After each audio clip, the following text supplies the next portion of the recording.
अभी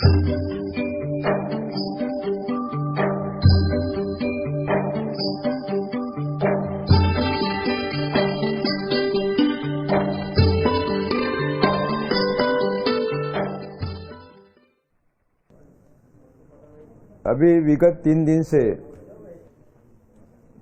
हम देशी गाय के इर्द गिर्द घूम रहे हैं और आगे भी घूमेंगे, क्योंकि केंद्र स्थान में वही है। जैसे हमने देखा कि अगर केचुए नहीं होते तो शायद जंगल खड़े नहीं होते, अगर सूक्ष्म जीवाणु नहीं होते खाने को नहीं मिलता।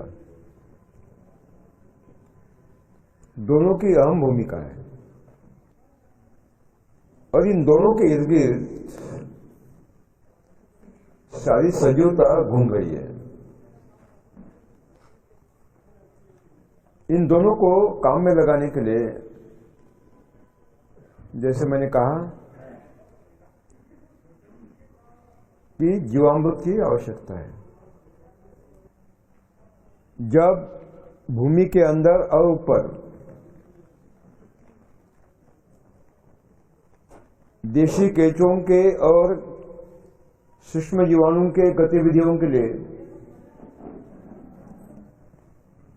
अत्यावश्यक सूक्ष्म पर्यावरण या विशिष्ट पारिस्थितिकी निर्माण नहीं होती,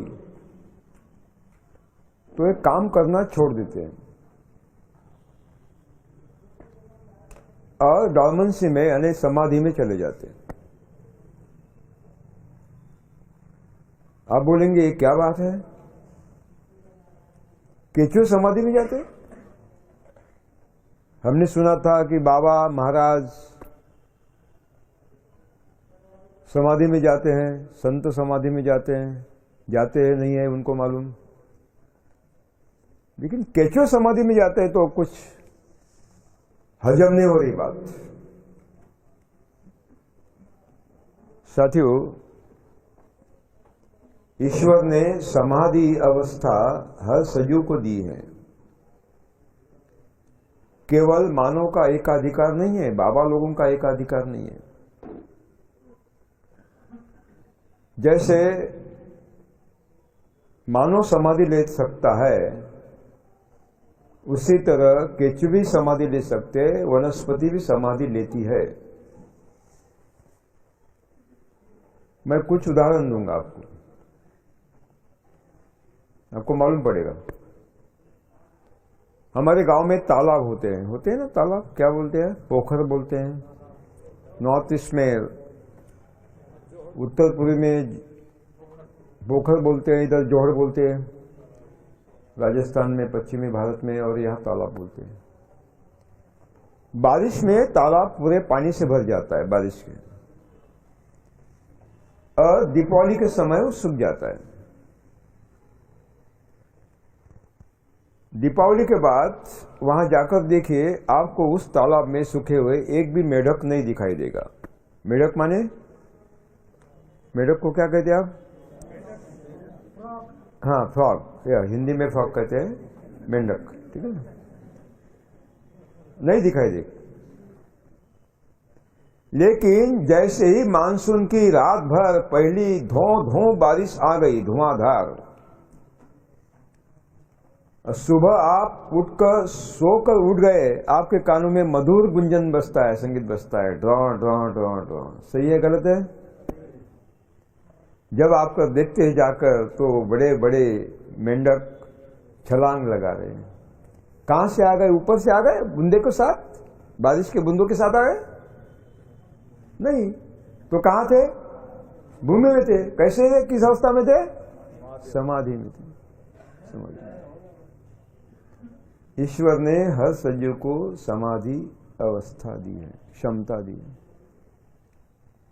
वनस्पतियों को भी दी है। आप जाइए जंगल में, अकाल है, विपरीत स्थिति है, या लू चल रही है लगातार, पतझड़ होती है, सूखे पौधे दिखते हैं, हम बोलते हैं मर गए, लेकिन जैसे ही बारिश शुरू होती है नए पत्ते आते हैं, हरे भरे होते हैं। क्या कर रहे थे? समाधि में गए थे। सूखी घास बहुवार्षिक दीपावली के बाद सूख जाएगी, सारे अवशेष गिर जाएंगे। हम कहते हैं मर गई, अब ये मर गई, लेकिन जैसे ही बारिश आती है जड़ों में से नए अंकुर आते हैं और हरे भरे होकर बढ़ने लगते। 6 महीने क्या लेकर समाधि लेकर सोए। समाधि माने क्या? प्राण शक्ति का एक बिंदु में अवगुंठन माने समाधि। और क्या है? एक क्षमता हर संयोग है। अगर केंचुओं को दैनिक गतिविधियों के लिए आवश्यक पारिस्थितिकी की वहां उपस्थिति नहीं होती, सूक्ष्म पर्यावरण की, केंचुए काम नहीं करते, समाधि लेकर सो जाते। उनको समाधि से निकालकर खींचकर काम करने में लगाने वाला अगर कोई है अद्भुत, तो वह जीवामृत, घन जीवामृत। चमत्कार देखिए आप, रासायनिक खेती की अगर भूमि है आपकी, पूरी भूमि खोदोगे तो केंचुआ नहीं मिलेगा, नहीं मिलेगा। लेकिन जीवामृत डालिए, आच्छादन करिए, 3 दिन के बाद जाइए, छोटे छोटे केंचुए आपके हाथ में आते, और 10 दिन के बाद जाइए, बड़े बड़े केंचुए आपके हाथ में आ जाएंगे। अपने आप कहां से आते मालूम नहीं, खींच कर आते। क्योंकि समाधिस्थ केंचुओं को समाधि भंग करके खींच कर लाने की क्षमता जीवामृत में है। जैसे जीवामृत डालते हैं, जीवामृत से गंध संकेत पूरी भूमि में फैलता है। These are the messages are having with the variable wavelengths, विविध तरंग लंबाई के संदेश जब फैलते हैं पूरी भूमि में, जैसे वो गंध संकेत समाधिस्थ केंचुओं को स्पर्श करता है, संदेश देता है, वैसी समाधि भंग होती है। समाधि भंग, और जिस ओर से संकेत आया था उसी ओर जाता है जीवामृत की तरफ। जीवामृत में जाना ही, उसको जाना ही, जाना ही। आप बोलेंगे क्या बात है, गंध संकेत, समाधि, जीवामृत का परिणाम वो खींच कर आता है, ये क्या गड़बड़ चल रही है यहाँ? 3 दिन से हम सुन रहे हैं। हम तो बड़े नास्तिक, पाखंडी, हम तो इसको विश्वास नहीं रखते। आप वही बता रहे हो सकता है आपके मन में सारे सवाल पैदा हो। मैं आपको उदाहरण दूंगा, ये गंध संकेत कैसा होता है, कैसा खींच कर आता है, कैसे कैसे फैलते हैं, मैं आपको उदाहरण दूंगा। आपके घर के अंदर एक रूम में खिड़की है, एक बैठक में 8 फीट ऊंचाई पर। उस खिड़की में आप गुड़ के 2 ढेले रख दीजिए, घूमने के लिए गांव चले जाइए। 4-5 घंटे के बाद वापस आइए, आपको मालूम पड़ेगा कि आपके घर के बाहर से एक बहुत बड़ी कतार कहां तक लगी है? वो गुड़ तक लगी है। किसकी? चींटियों की। अब मुझे बताइए, चींटियों को कैसे मालूम? क्या कोई अखबार में आपने समाचार दिया था कि दूरदर्शन में कोई समाचार आया? उनको कैसे मालूम कि घर के अंदर 8 फीट ऊंचाई पर एक खिड़की है, वहां गुड़ के ढेले रखे, महाप्रसाद लेने के लिए आई है? उनको कैसे मालूम? इसका मतलब है गुड़ से गंध संकेत फैल गए, कहां तक पहुंच गए? चींटियों तक पहुंच गए, और खींच कर चिट्टियां वहां आ गई। This is well planning. पूर्वनियोजित, सुनियोजित, सुनियंत्रित व्यवस्था ईश्वर की, सुनियंत्रित सुनियोजित व्यवस्था। छोटे से मानवी दिमाग में वो समा नहीं जाएगी, इतनी विशाल है, इतनी विशाल। ये तो खोखला अहंकार है कि हम 2 हाथों में पूरा ब्रह्मांड समेटने की कोशिश कर रहे हैं प्रज्ञा के माध्यम से। ये कौन सी प्रज्ञा है?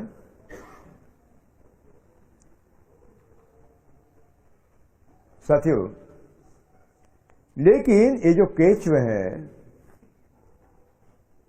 और जीवाणु है, उनको काम करने के लिए एक सूक्ष्म पर्यावरण चाहिए। वो आपने लिख लिया है, लिख लिया ना, लिख लिया है।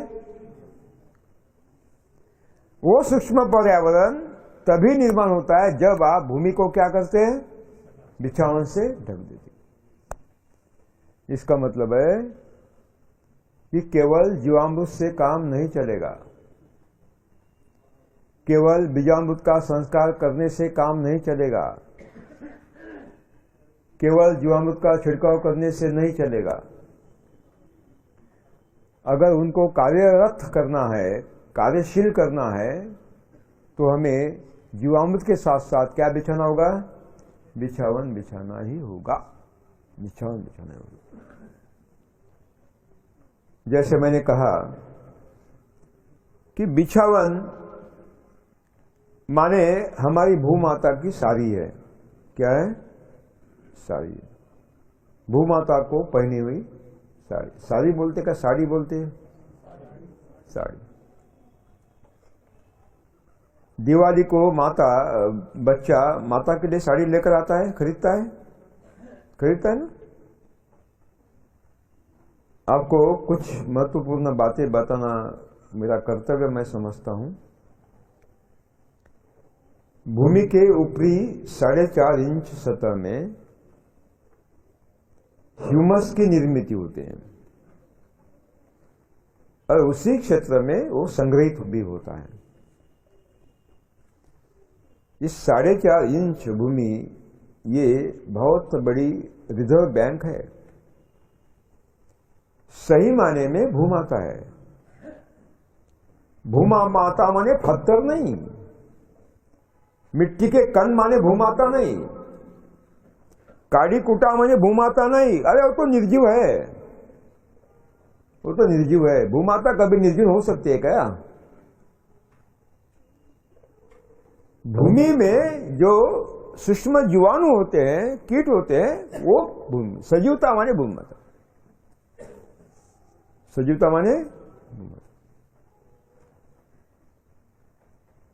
इस सारी सजीवता 4.5 इंच भूमि में समोटी होती है। हमारी भूमि के सतह पर 4.5 इंच मिट्टी में 88 से लेकर 92% ये जड़ें होती हैं जो वास्तव में वापसा और खाद्य लेती है, अन्न लेती है। 95% उपयुक्त जीवाणु होते हैं जो हवा पर जीते हैं, जिनको एरोबिक बैक्टीरिया कहते हैं, जो अत्यंत उपयुक्त होते हैं। सारी सजीवता उसमें समेटी है। सारी समृद्धि 4.5 इंच मिट्टी में। जैसे जैसे 4.5 इंच मिट्टी के नीचे जाओगे, हवा बगैर जीने वाले जीवाणु मिलते जाएंगे, अनएरोबिक बैक्टीरिया। उनको प्राणवायु नहीं चाहिए, वो किन्वन क्रिया नहीं करते, वो सड़ाने की क्रिया करते, वो सुगंध पैदा नहीं करते, दुर्गंध पैदा करते। अब आपने गहरी जोताई कर ली और भस्मासुर ट्रैक्टर, जैसे ही वो भस्मासुर ट्रैक्टर का सितू भूमि में घुसता है, गहरी जोताई, इस 4.5 इंच मिट्टी भूमि की ऊपर की पूरी भूमि के अंदर क्या करती है? गाड़ी जाती है और नीचे की निर्युमति ऊपर आती है। भूमि का सत्यानाश होता है।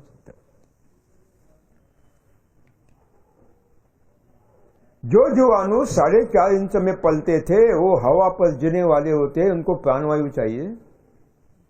अब नीचे गाड़े गए, वहां प्राणवायु नहीं है, जीवाणु का विनाश, जीवाणु का विनाश, ह्यूमस का भी विनाश। कृषि वैज्ञानिकों को खुला आह्वान करता हूं, ओपन चैलेंज, सिद्ध करे, गहरी जोताई से उर्वरा शक्ति बढ़ती है, सिद्ध करे, सिद्ध करे।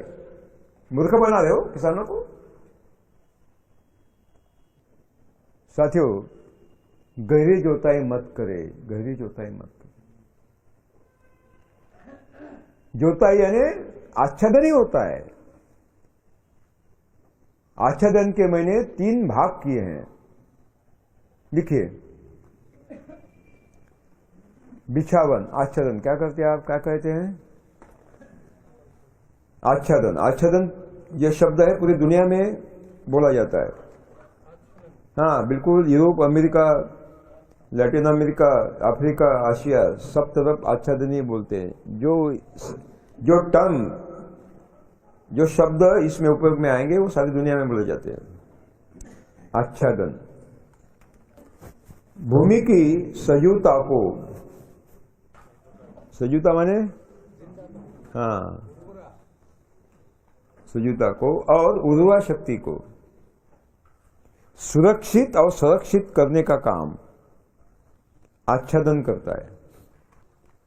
जिन केंचुओं की और सूक्ष्म जीवाणुओं की अहम भूमिका भूमि की उर्वरा शक्ति बढ़ाने में और समृद्धि बढ़ाने में होती है, उनकी गतिविधियों के लिए भूमि के अंदर और बाहर एक सूक्ष्म पर्यावरण की अथवा विशिष्ट पारिस्थितिकी की आवश्यकता होती है। क्या कहा? सूक्ष्म पर्यावरण की अथवा विशिष्ट पारिस्थितिकी की आवश्यकता होती है। अगर वह उपलब्ध नहीं होता तो ये काम नहीं करते। इन जीवाणु को और ह्यूमस को लू अथवा शीतलहर, तेजी से आने वाली बारिश, तेजी से बहने वाली हवा और अन्य बाह्य शत्रु, केंचुओं के बहुत सारे बाह्य शत्रु होते हैं, ह्यूमस के भी बाह्य शत्रु होते हैं, अन्य बाह्य शत्रु, इनसे सुरक्षित रखने के लिए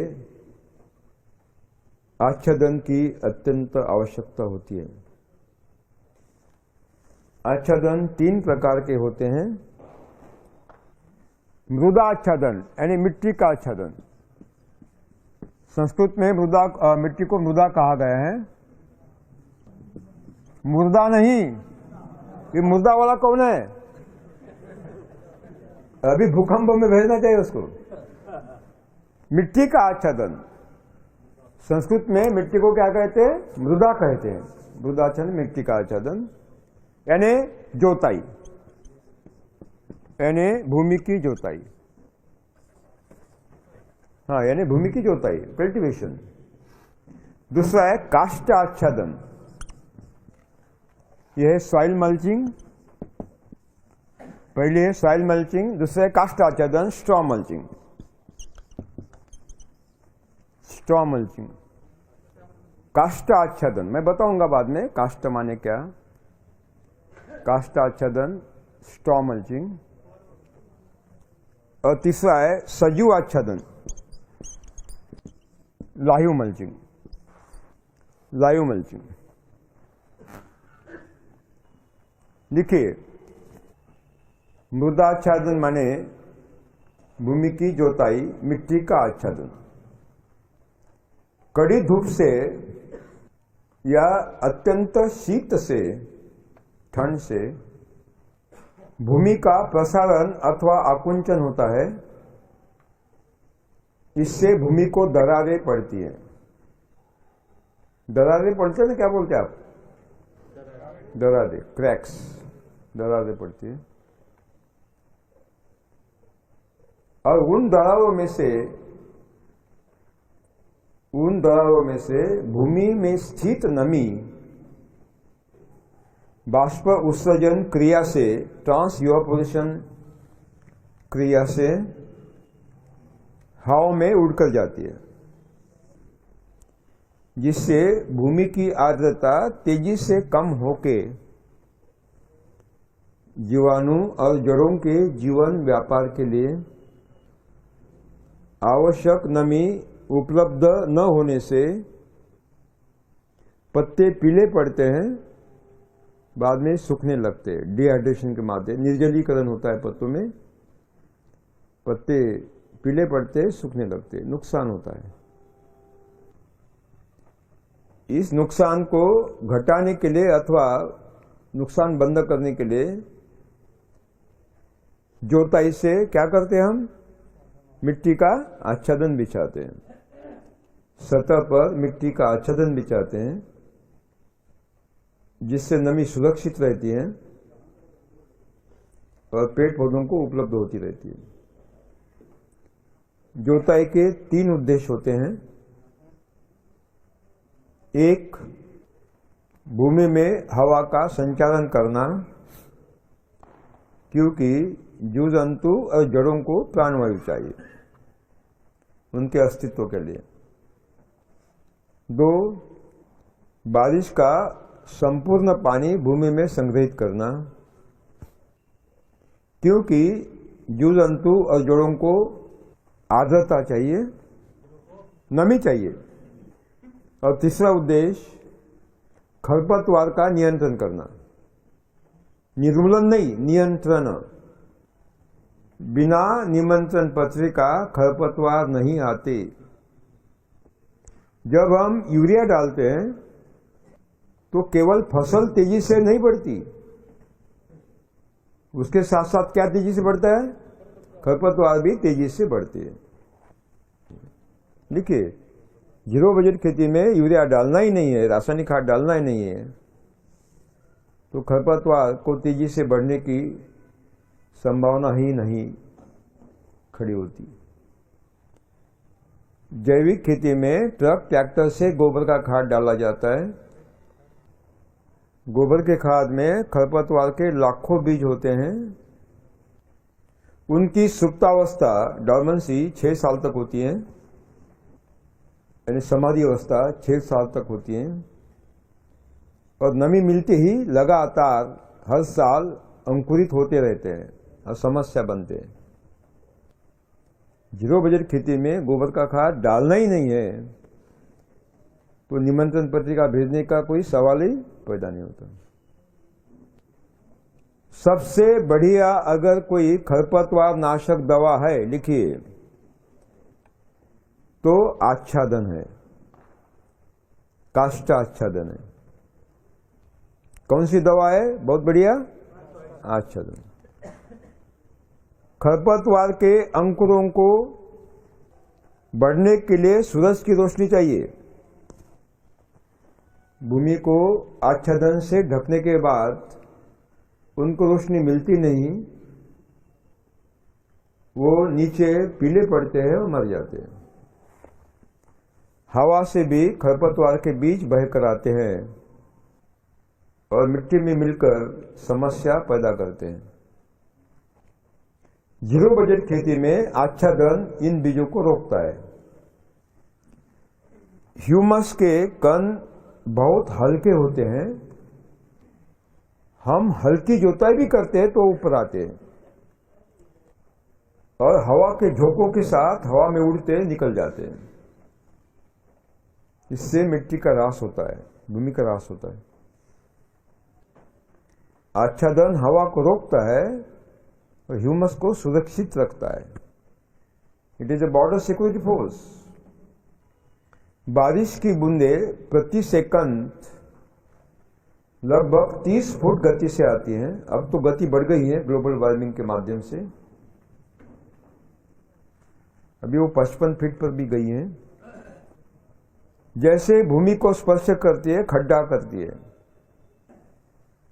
आने वाली बूंदें सफेद पारदर्शक होती हैं, ट्रांसपेरेंट होती हैं, लेकिन बहने वाला पानी कैसा होता है? काला काला होता है। बहने वाला पानी काला काला होता है क्योंकि उसके ह्यूमस घुल जाता है और खेत के बाहर चला जाता है नदी नालों के साथ। साथ में उर्वरा मिट्टी भी भाग जाती है। सिल्ट, गाद भी बहुत तेजी से भागता है। अफ्रीका के सोमालिया, इथोपिया से भी हमारा सिल्टिंग रेट ज्यादा है हिंदुस्तान का। यानी कितनी तेज गति से हम भूमि को बर्बाद कर रहे हैं, इसका ख्याल रखना चाहिए आपको। आच्छादन आने वाली बूंदों को रोकता है और ह्यूमस और भूमि की सुरक्षा करता है। अगर भूमि खुली है और जोताई से ह्यूमस ऊपर आया है तो तेज धूप से, लू से कार्बन का ज्वलन होता है और कार्बन डाइऑक्साइड के माध्यम से हवा में निकल जाता है कार्बन वायु के रूप में, ग्लोबल वार्मिंग बढ़ता है। लेकिन आच्छादन लू को रोकता है और हमारी भूमि की ह्यूमस की सुरक्षा करता है। जब हम भूमि पर आच्छादन करते हैं और जीवामृत देते हैं तो ह्यूमस की निर्मित होती है। ह्यूमस जड़ों का खाद्य भंडार होता है। जड़ें ह्यूमस में से खाद्य तत्व लेते हैं, पोषक तत्व लेते हैं और फसल के शरीर में संग्रहित होते हैं। जब हम आंतर फसलों के, सह फसलों के अवशेषों का आच्छादन करते हैं और वो विघटित होता है तो उसमें से मुक्त हुए, रिलीज हुए खनिज तत्व, पोषण तत्व खड़े फसल के जड़ों को उपलब्ध होते हैं। खरपतवार भूमाता का आईना है। आईना माने दर्पण है, राइट। जिस साल भूमि के ऊपरी 4.5 इंच मिट्टी में जिस पोषण तत्वों की कमी होगी वह पोषण तत्व जिस खरपतवार के शरीर में ज्यादा मात्रा में होता है उस साल वह खरपतवार ज्यादा मात्रा में बढ़ने लगते हैं अकस्मात। It is totally controlled by the nature. और उनके आयु समाप्ति के बाद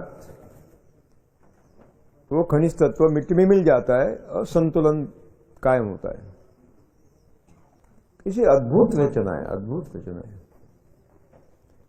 खरपतवार के पौधों पर विशाल मात्रा में मित्र कीट निवास करते हैं और हानि पहुंचाने वाले कीटों का प्रतिबंधन करते हैं, बायोलॉजिकल कंट्रोल करते हैं, जैविक नियंत्रण करते हैं।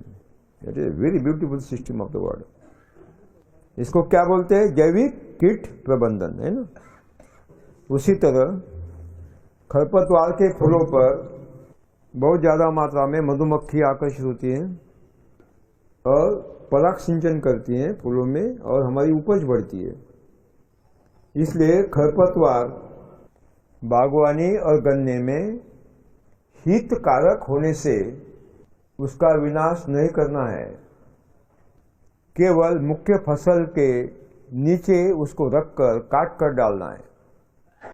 उसकी ऊंचाई रहेगी, कहाँ रहेगी ऊंचाई? मुख्य फसल के नीचे रहेगी, ऊपर नहीं जाएगी, नहीं तो सूरज की रोशनी नहीं मिलेगी, नहीं तो। इसलिए क्या करना है? उसको काटना है और वही आच्छादन करना है। हाँ, जोताई नहीं करना है। बागवानी और गन्ने में जोताई पूरी बंद, नो कल्टीवेशन एट ऑल। केवल हमें खरपतवार के पत्ते और मुख्य पेड़ पौधों के पत्ते, इन दोनों में सूरज के रोशनी लेने की प्रतिस्पर्धा, सौर ऊर्जा लेने की प्रतिस्पर्धा को रोकना है। इसलिए क्या करना है? उसके मुख्य फसल पर बढ़ने नहीं देना है। क्या करना है? नीचे काट कर डालते रहना है। लेकिन मौसमी फसलों में, वर्षाकालीन, शीतकालीन, ग्रीष्मकालीन फसलों में जोताई करना आवश्यक है। लेकिन मौसमी फसलों में जोताई करना आवश्यक है, जोताई करना आवश्यक है। केवल भस्मासुर ट्रैक्टर से जोताई, गहरी जोताई न करे। जोताई के लिए ऐसे औजार का उपयोग करे जिससे ऊपर की 4.5 इंच मिट्टी धीरे से ऊपर आए और धीरे से नीचे बैठे। उसमें भूकंप नहीं आना चाहिए, यानी नीचे ऊपर नहीं होना चाहिए। एक काम पारंपरिक लकड़ी का हल, बखर और ट्रैक्टर से चलने वाले रोटावेटर कल्टीवेटर करते हैं। तो समझ में आ गया, गहरी जोताई नहीं करना है। क्या करना है? रोटावेटर या कल्टीवेटर से हल्की जोताई करना है। हमारे खेत की गहरी जोताई केचुए करते हैं और जड़ें करती हैं। देशी केचुए भूमि को अनंत करोड़ छेद करते हैं। ये जोताई है। मुख्य फसल, सह फसलें और खरपतवार, इनके जड़ों का भूमि के अंदर बहुत ही गहरा घना जाल तैयार होता है। अगर हम जोताई नहीं करते तो ये जड़ें विघटित होते हैं, गल जाते हैं और भूमि में अनगिनत छेद और नलियां तैयार होती है। भूमि के कीटक जैसे चींटियां हैं, मकोड़े हैं, चूहे हैं और जीव जंतु भी लगातार जोताई करते रहते हैं।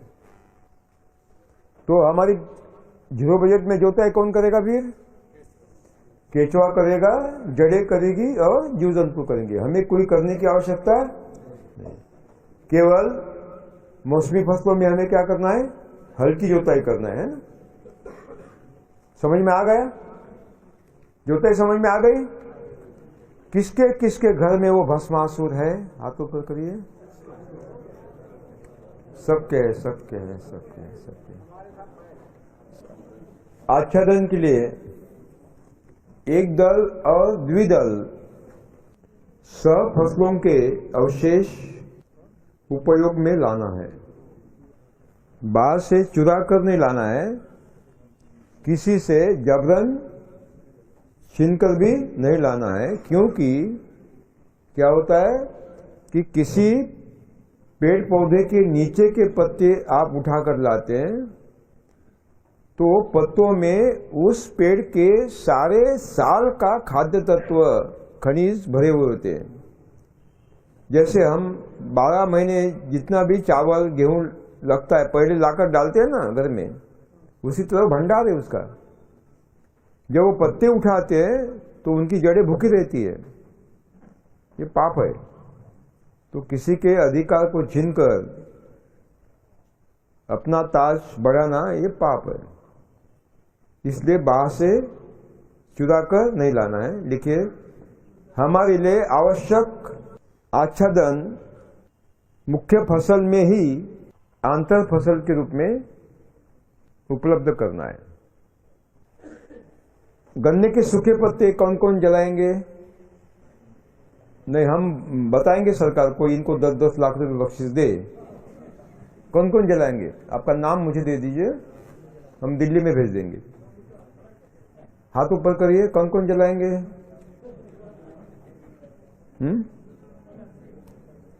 हो सकता है आपको मंत्री पद भी मिलेगा।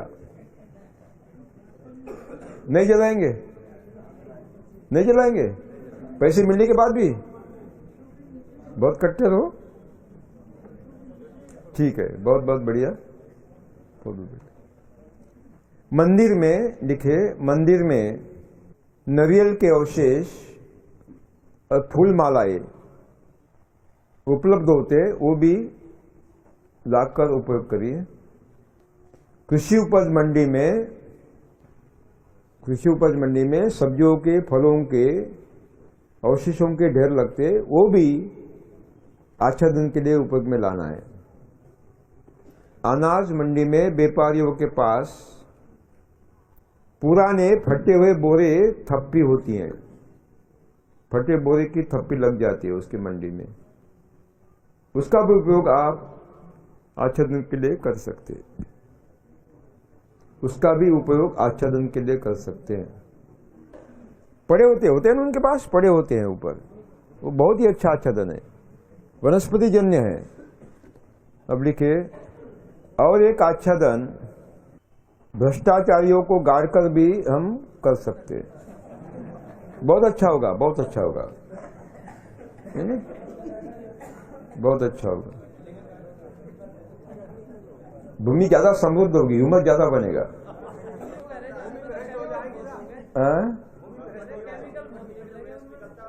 नहीं, वो सब निकाल देंगे हम, उसकी चिंता न करें। उसको सूची बनाइए कौन कौन है तो ठीक है। ये रिश्वत लेना, भ्रष्टाचार करना मनोविकृति है। ये सामान्य आदमी नहीं करता, ये मनोविकृति है। It is a psychological patient. ये विकृति है, वही करता है जिसके मन में विकृति है। उसको ट्रीटमेंट की आवश्यकता होती है, वो आवश्यकता होती है आध्यात्म की। किताब में मैंने आच्छादन के 50 फायदे दिए हैं, है ना, अगर पढ़े हो तो आप। ठीक है, आच्छादन समझ में आ गया? हाँ, ठीक। साथियों, कल हमने देखा था कि आच्छादन के 3 प्रकार है, देखे ना? कौन कौन से आच्छादन है? हाँ, एक मृदाच्छादन, एक काष्ठाच्छादन और एक सजीव आच्छादन। लिखिए, सजीव आच्छादन। देखिए, सजीव आच्छादन माने मुख्य फसल में ली हुई अंतर फसलें, सफसलें।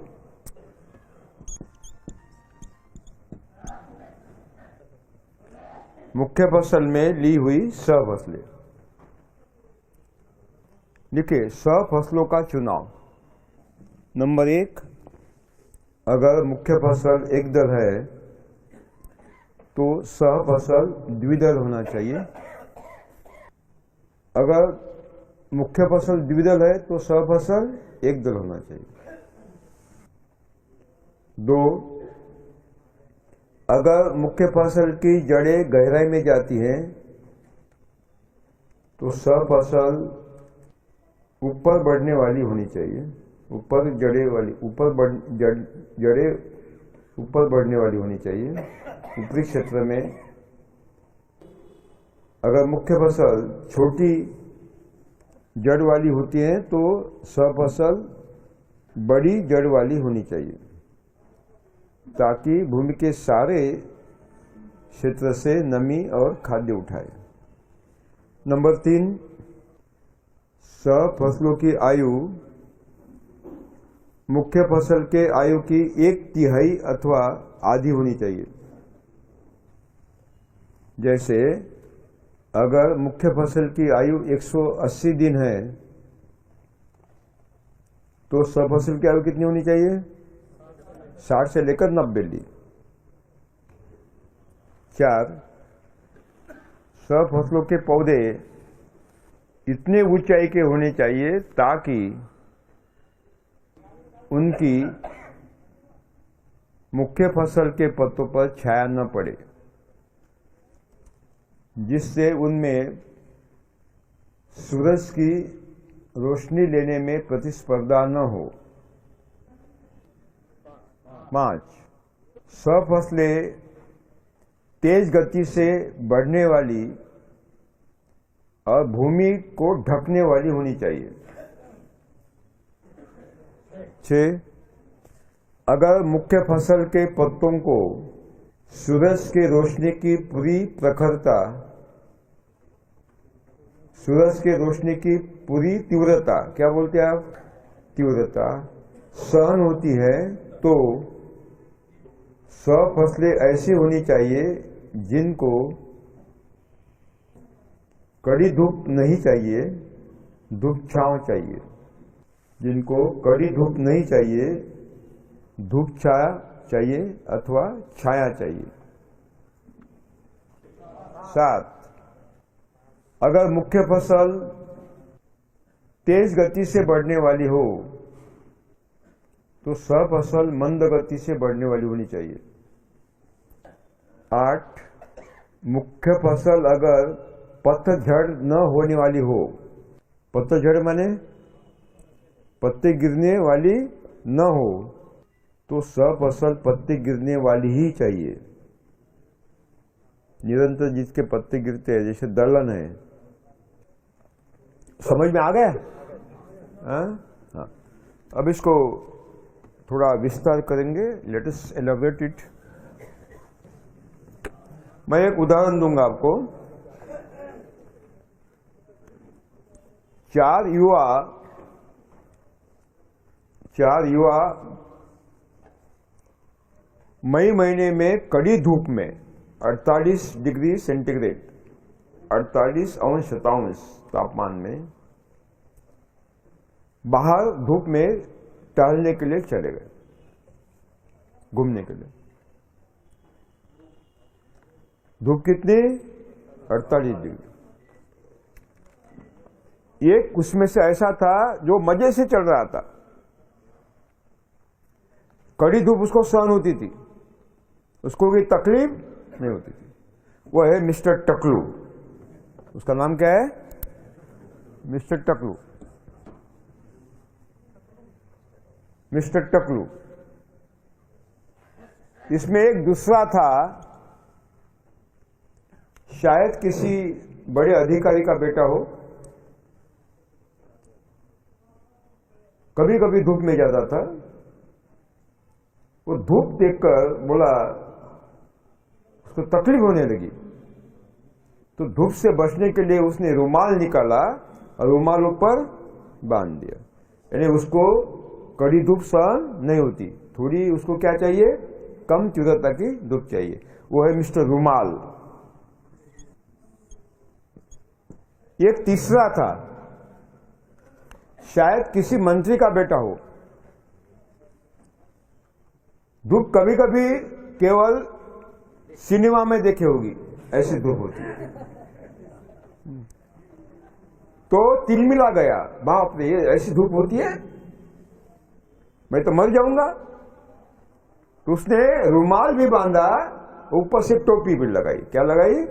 टोपी भी लगाई, हैट भी लगाया बचने के लिए। इसका मतलब है उसको कड़ी धूप नहीं सहन होती, उसको थोड़ी छाया भी नहीं सहन होती, उसको ज्यादा छाया चाहिए। यह है मिस्टर टोपी। और चौथा था राजकुमार। सत्ता चली गई, रास्ते पर आया, कभी सपने में भी धूप नहीं दिखी थी, एसी में मरा, एसी में खाया, एसी में सोया। जब बाहर निकला, बाप रे, धूप ऐसी होती है, मैं तो मर जाऊंगा, मुझे होना नहीं है, लेकिन चलना तो पड़ेगा। तो फिर उसने क्या किया? रुमाल भी लगाया, उसके ऊपर टोपी भी लगाया, ऊपर क्या लगाया? छाता। उसको आदत थी, छाता पकड़ने वाला साथ में रहता था, तो मिस्टर छाता।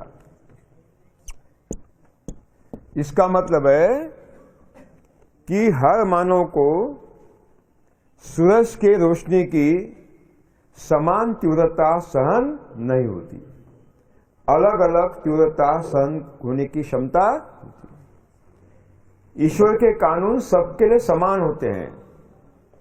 मानव के लिए अलग कानून और वनस्पति के अलग कानून, ऐसा नहीं होता। अगर ये मानसिकता मानव में है, तो मानसिकता किसमें है? वनस्पतियों में भी। वनस्पति भी एक समान तीव्रता सहन करने वाली नहीं होती, अलग अलग तीव्रता सहन करने वाली होती है। इस तीव्रता को अंग्रेजी में कहते हैं intensity of the solar light. और ये तीव्रता मापने का मापन है फुट कैंडल। क्या है? Foot candle. अब आप जब जंगल में जाओगे तो आपको दृश्य दिखाई देगा। यह है एक विशाल वृक्ष। क्या बोलते हैं आप उसको? विशाल वृक्ष। वृक्ष बोलते का पेड़ बोलते? वृक्ष, वृक्ष बोलते हैं ना। हाँ, वृक्ष।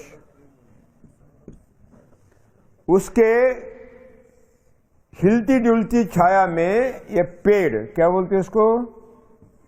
पेड़। यह है पेड़,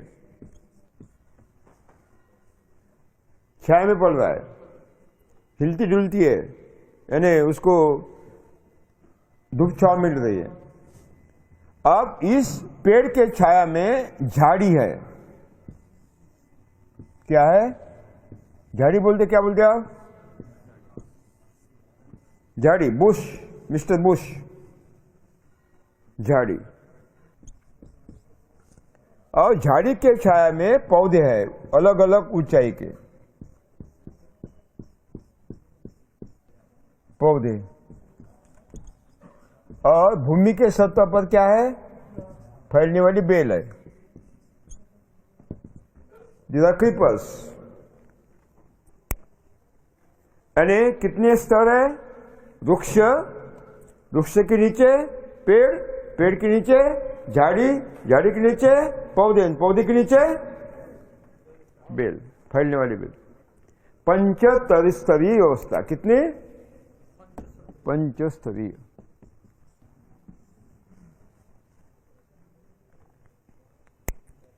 ये वृक्ष है, खुली धूप में है, लेकिन अनगिनत फलों से लदा हुआ है। इसका मतलब है इस वृक्ष को खुली धूप चाहिए। क्या चाहिए? खुली धूप चाहिए। इसको छाया नहीं चाहिए। अगर इसको छाया में रखोगे तो इसके पत्ते सुबह 10:30 से लेकर दोपहर को 3:30 बजे तक काम नहीं करेंगे, नींद लेकर सो जाएंगे। जैसे कभी कभी ऑफिस में हम देखते हैं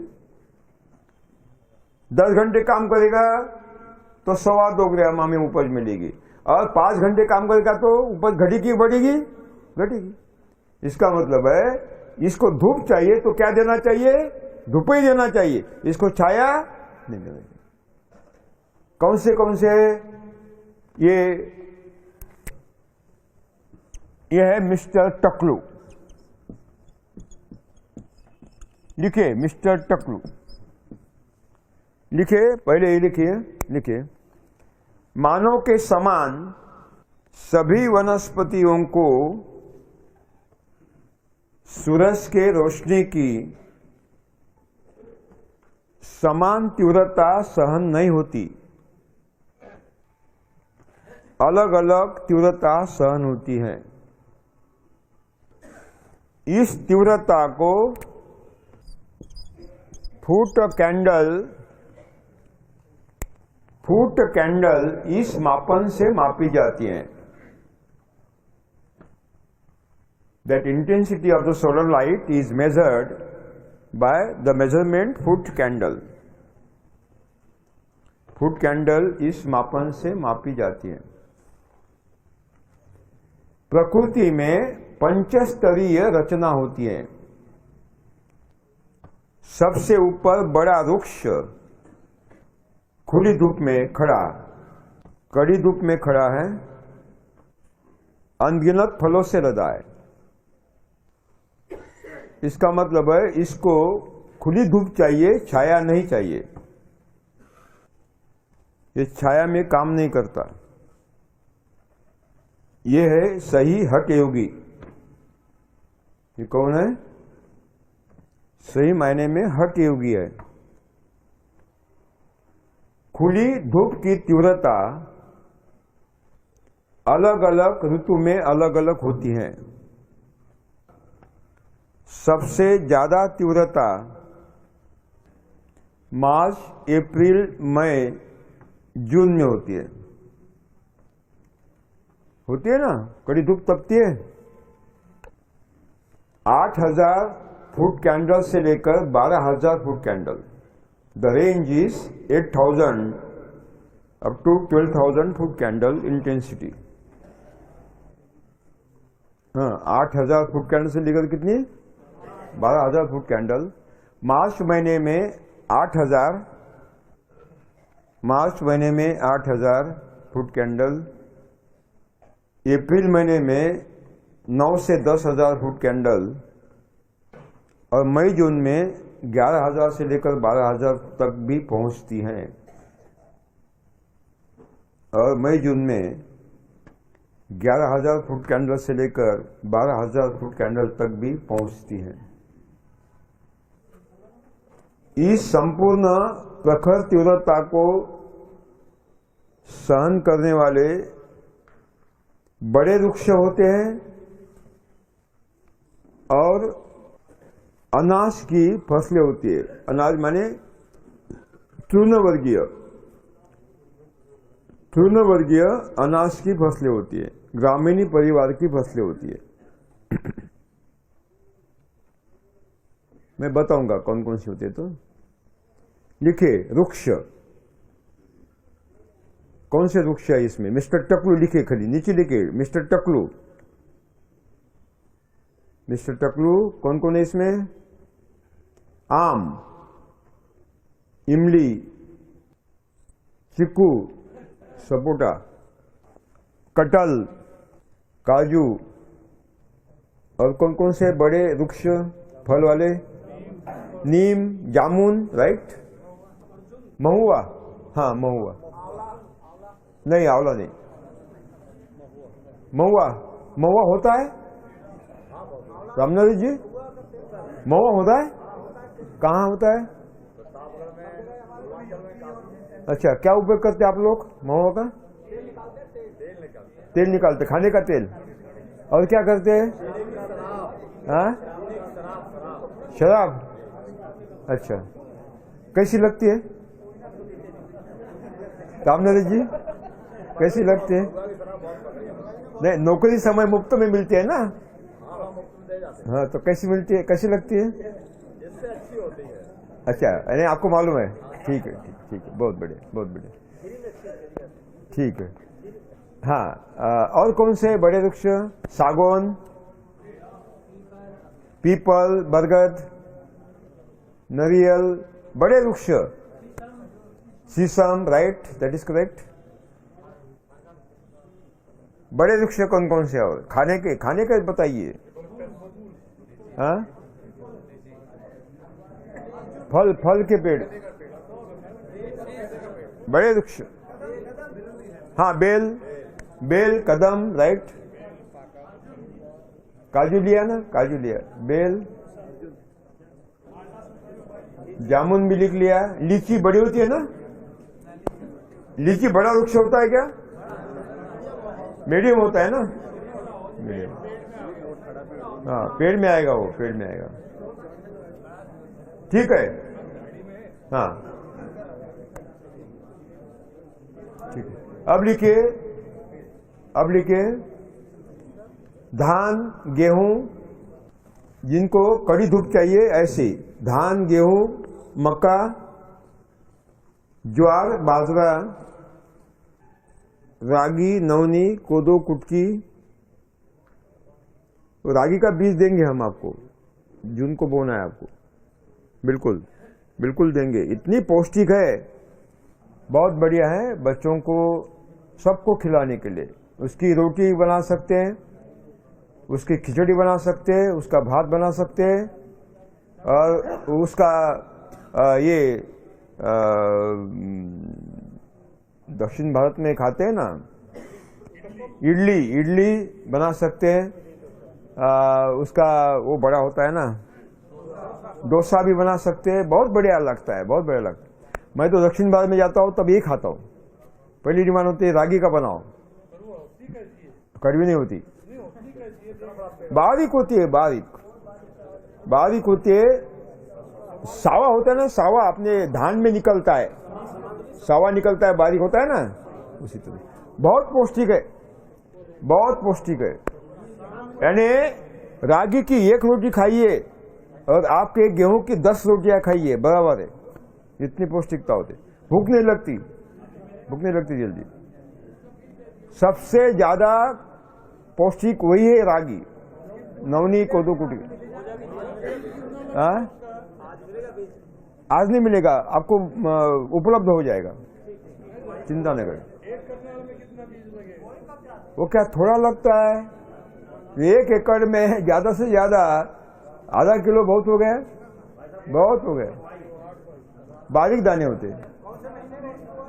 जून महीने में एक बार रागी खाओगे ना, बाकी नहीं खाओगे, उसकी रोटी खाओगे, बरसात की। और धूप वाले में भी होती है बारिश, इस बार सिंचाई पर ले। हाँ, हो गया। गन्ना, कपास नहीं, कपास कहाँ गया? गन्ना नहीं, जिसकी तलवार जैसी पत्ते होते हैं, ऐसे ग्रामीण परिवार के तलवार जैसे पत्ते होते क्या?